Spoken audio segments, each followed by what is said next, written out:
है, लेकिन ये डायलॉग रूस पर भारत के मजबूत इरादों पर सटीक बैठ रहा है।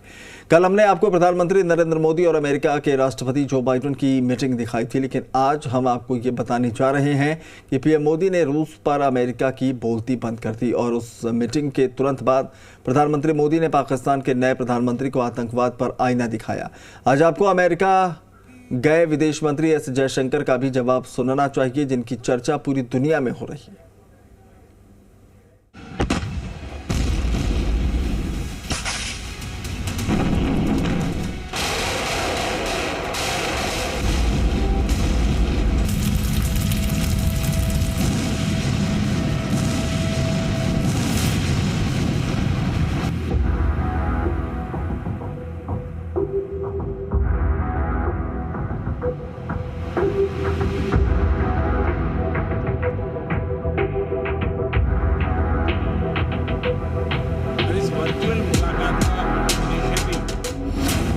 रूस और यूक्रेन वॉर पर भारत ने अमेरिका को खामोश कर दिया। मैं आपकी बात से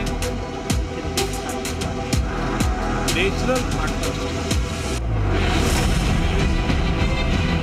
एक तरफ प्रधानमंत्री नरेंद्र मोदी और अमेरिका के राष्ट्रपति जो बाइडेन के बीच वर्चुअल मीटिंग हो रही थी, तो दूसरी ओर भारत के विदेश मंत्री और रक्षा मंत्री अपने अमेरिकी समकक्ष के साथ बातचीत कर रहे थे। दोनों ही मंचों पर बातचीत का सबसे बड़ा मुद्दा था रूस और यूक्रेन वॉर। आज की हमारी बातचीत ऐसे समय पर हो रही है जब यूक्रेन में स्थिति बहुत चिंताजनक बनी हुई है।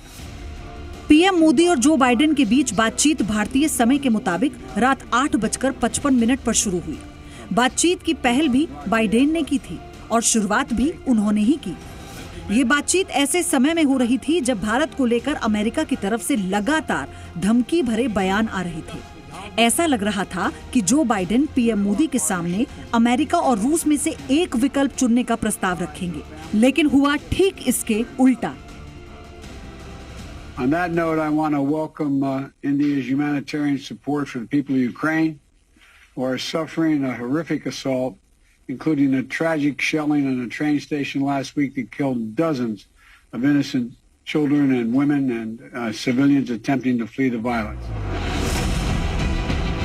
जो बाइडेन ने यूक्रेन में भारत की भूमिका की तारीफ की, या कहें उन्हें मजबूरी में भारत की तारीफ करनी पड़ी, क्योंकि प्रधानमंत्री नरेंद्र मोदी ने भारत का रुख बाइडेन के सामने बातचीत की शुरुआत में ही साफ कर दिया।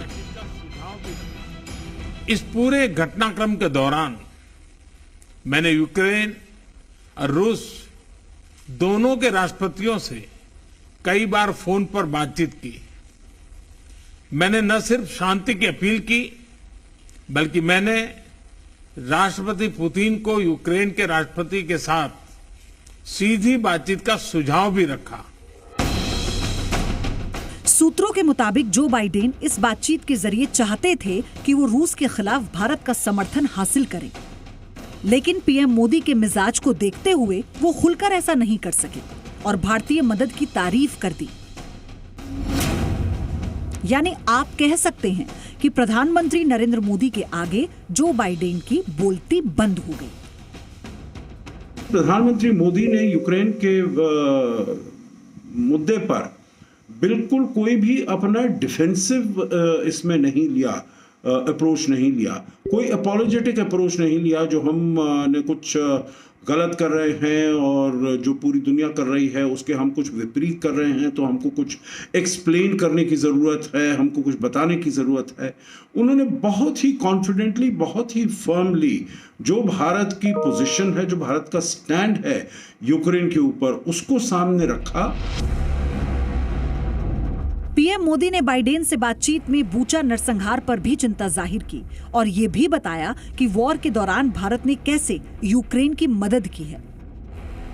हाल में बूचा शहर में निर्दोष नागरिकों की हत्याओं की खबर बहुत ही चिंताजनक थी। हमने इसकी तुरंत निंदा की और एक निष्पक्ष जांच की मांग भी की है। हम आशा करते हैं कि रूस और यूक्रेन के बीच चल रही बातचीत से शांति का मार्ग निकलेगा। एक्सेलेंसी, हमने यूक्रेन में सिविलियन जनता की सुरक्षा और उनको मानवीय सहायता की निर्बाध आपूर्ति पर भी महत्व दिया है। रूस और यूक्रेन वॉर पर प्रधानमंत्री नरेंद्र मोदी से अमेरिका के राष्ट्रपति जो बाइडेन जो बात कहना चाहते थे कह नहीं पाए, और जिसने कहने की हिम्मत दिखाई उसे ऐसा जवाब मिला जिसकी कल्पना अमेरिका ने नहीं की होगी। Isn't it problematic that after 48 days of war that India has yet to condemn Russia's invasion? What more can the US do to persuade India? Probably our total purchases for the month would be less than what Europe does in an afternoon. विदेश मंत्री S Jaishankar का ये जवाब सिर्फ America के पत्रकारों के लिए नहीं था, बल्कि बाइडेन सरकार को भी था। अब इस वीडियो को देखिए। ये वीडियो भारत और अमेरिका के बीच 2+2 वार्ता की बात का है। एक मंच पर रक्षा मंत्री राजनाथ सिंह, विदेश मंत्री एस जयशंकर और उसके बाद अमेरिका के विदेश मंत्री एंटनी ब्लिंकन और अमेरिका के रक्षा मंत्री लॉयड ऑस्टिन खड़े दिख रहे हैं। यहाँ भी सवाल रूस से भारत के तेल खरीदने को लेकर उठा। ब्लिंकन ने क्या कहा, पहले ये सुनिए। When it comes to oil purchases, sanctions, etc., I just note that there are carve-outs for energy purchases. Of course, we're encouraging countries not to purchase additional energy supplies from Russia. Every country is differently situated, has different needs, requirements, but we're looking to allies and partners not to increase their purchases of Russian energy. Blinken ने कहा कि America चाहेगा कि उसके सहयोगी और साझेदार रूस से तेल खरीद ना बढ़ा पाएं। इसके तुरंत बाद एस जयशंकर ने जवाब दिया। I prefer to do it my way and articulate it my way. और उसके बाद भारत के विदेश मंत्री ने जो बात कही, अमेरिका के पास उसका कोई जवाब नहीं था। I noticed you refer to oil purchases. If you are looking at energy purchases from Russia, I would suggest that your attention should be focused on Europe.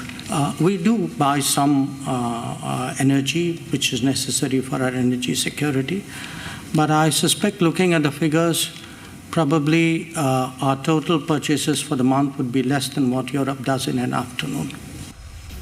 S Jaishankar ने कहा कि भारत रूस से जितना तेल महीने भर में खरीदता है, उतना तेल यूरोपीय देश रूस से एक दिन में ही, वो भी दोपहर तक खरीदते हैं। इस जवाब के बाद मंच पर मौजूद चारों मंत्रियों ने हाथ मिलाया और निकल गए।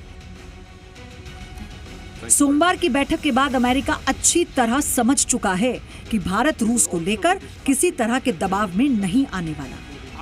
ब्यूरो रिपोर्ट, जी मीडिया।